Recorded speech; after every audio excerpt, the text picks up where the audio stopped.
Hello बच्चों, आज हम बात करने वाले अपने इंडियन इकोनॉमी की लेक्चर नंबर 3 के, जो कि हमारा जो चैप्टर का नाम है वो है इंडियन इकोनॉमिक 1950 टू 1990। और आज जो है हम लेक्चर नंबर 3 है और अभी तक मैं इसके ऊपर जो है अपने 2 लेक्चर बना चुका हूं, जो कि आप लोग मेरे प्लेलिस्ट पे जाके आराम से देख सकते हैं। तो आज की वीडियो का टॉपिक है ग्रीन रिवैल्यूएशन। बच्चों, सबसे आप लोगों को सबको पता होगा कि ग्रीन रिवॉल्यूशन होता क्या है। कि ग्रीन रिवॉल्यूशन हरित क्रांति होता है। मतलब कि हमारे देश में 19 यानी कि 60 के अराउंड, यानी कि जो हमारी जो पंचवर्षीय योजनाएं चलते थे, जो प्लान चलते थे, उसी प्लान के तहत हमारी जो गवर्नमेंट थी उसने प्लान बनाया कि हम अपने देश के फूड ग्रेन को अपग्रेड करेंगे। और जिसके कारण क्या था कि हमें उस चीज के लिए टेक्नोलॉजी की रिक्वायरमेंट बहुत ज्यादा थी। तो उसी टेक्नोलॉजी को ध्यान में रखते हुए जो है हमारी गवर्नमेंट ने एक नया रिवॉल्यूशन स्टार्ट किया था, जिसका नाम था ग्रीन रिवॉल्यूशन इन इंडिया। जो कि हमारे जो है कौन से प्लान के अंदर आई थी, हमारे थर्ड प्लान के अंदर, यानी कि जो पहला दूसरा तीसरा प्लान था उस प्लान के अंतर्गत इसने काम किया था और ये प्लान आगे भी कंटिन्यू किया था। इस ग्रीन रिवॉल्यूशन का बेस जो मेन मोटिव था, replace by the modern technology, यानी कि जो खेती अभी तक पुराने हिसाबों से हो रही है उसी चीज को नए तरीकों से ज्यादा बीजों मतलब कि ज्यादा प्रोडक्शन को डेवलप करने के लिए, यानी कि अपने फूड ग्रेन्स को इंक्रीज करने के पर्पज से हम लोगों ने अपनी मॉडर्न टेक्नोलॉजी अपनाई। Raise agriculture production and productive, इसका मेन रीजन यही था कि हमारे देश में जो हर साल सूखा यानी कमियां पड़ जाती थी, उस कमी को दूर करने के पर्पज से हम लोग ये क्रांति लेके आए थे।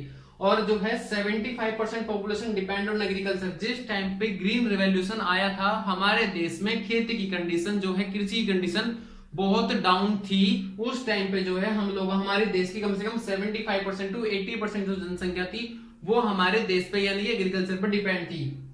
अब इसका मेन मतलब कि अगर बोला जाए एक लाइन के अंदर, तो ग्रीन रिवॉल्यूशन क्या होता है? Green revolution refer to the large increase in production of food grain. अपनी खाने की चीजों के लिए जो प्रोडक्शन होता था उसको इंक्रीज करना due to use of high yielding variety seeds, यानी कि HYV जो बीज थे उन बीजों का उपयोग करके अपने देश के अंदर प्रोडक्शन की जो गतिविधि थी, फूड ग्रेन थे, उनको तेजी करना।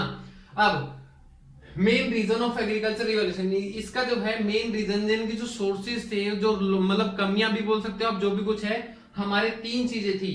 These seeds require more water supply। इन बीजों को पानी की आवश्यकता बहुत ज्यादा थी, जिसके कारण क्या था कि हमारे देश के अंदर पानी की सिंचाई के साधन ठीक ठाक हुआ करते थे, जिससे कि हमारी इन चीजों के लिए अच्छी खासी मतलब की रिक्वायरमेंट बन जाएगी।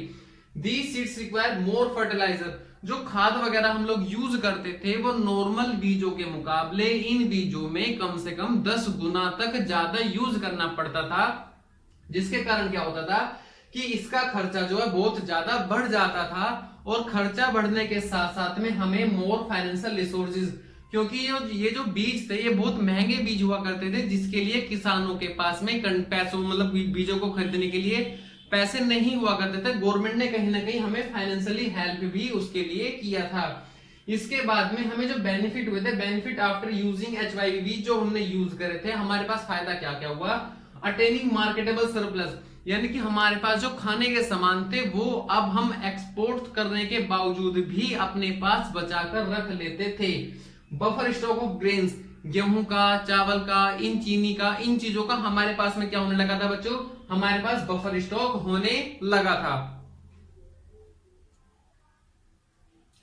तो बच्चों अब जो है हम बात करने वाले हैं risk involve in the green revolution. भाई सभी किसानों ने कहीं ना कहीं लगभग ग्रीन रिवॉल्यूशन में अपना योगदान दिया था, लेकिन उस योगदान के चलते कहीं ना कहीं किसानों को थोड़ा सा नुकसान भी उठाना पड़ा।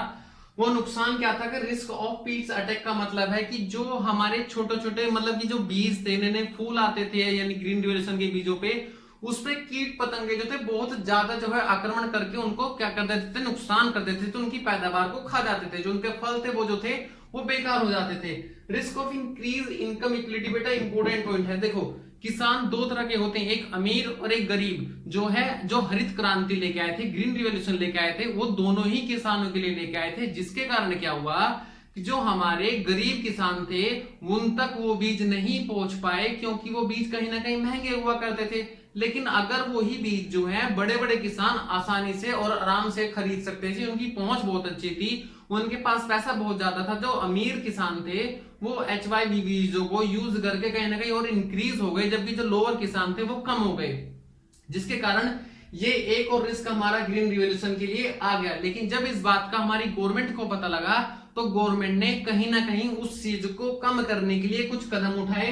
Provide loan to farmer at lower rate of interest, यानी कि जो गरीब किसान थे उन गरीब किसानों को जो है कम दाम पर, कम ब्याज पर जो है अधिक लोन देने के लिए उन्होंने ये रणनीति चलाई, ताकि वो किसानों, जो छोटे छोटे किसान थे, वो ज्यादा से ज्यादा बीजों को खरीद सकें। Green revolution gives profit to the rich and poor farmers.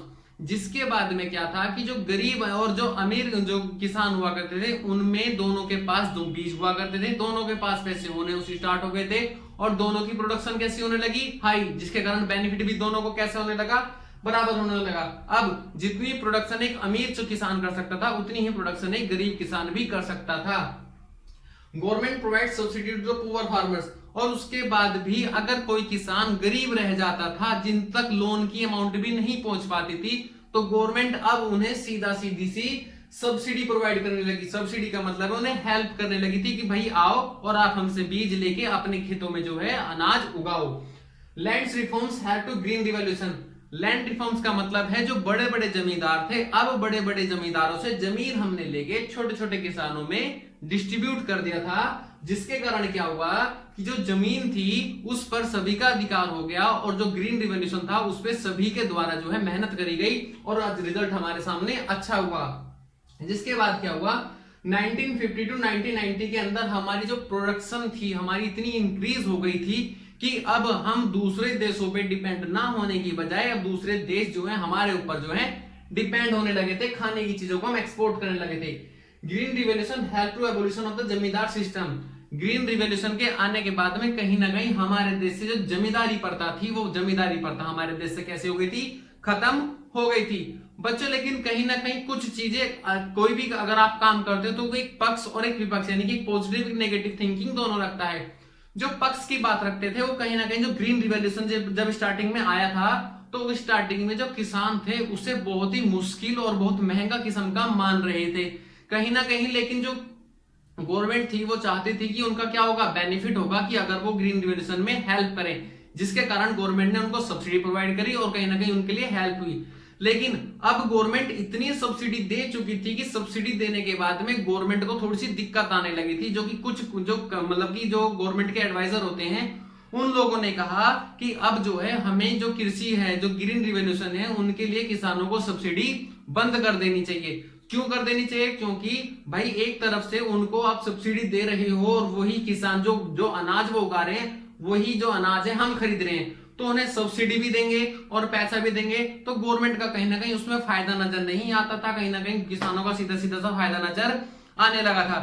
जिसके कारण क्या हुआ कि जो अधिकांश गरीब किसान लोग थे, वो जो गरीब फार्मर थे, उन तक वो चीजें अच्छे से प्रॉपर नहीं पहुंच पाई, और जिनके कारण क्या था कि वो ग्रीन रिवॉल्यूशन एक बिग स्टेज पे जाता जाता फिर से दोबारा से रुक गया। तो हमारी कहीं ना कहीं ग्रीन रिवॉल्यूशन की क्लास में इतना ही है। और प्लीज अगर आप लोगों को मेरी वीडियो अच्छी लगे तो चैनल को सब्सक्राइब करना और वीडियो को लाइक करना। थैंक यू यार।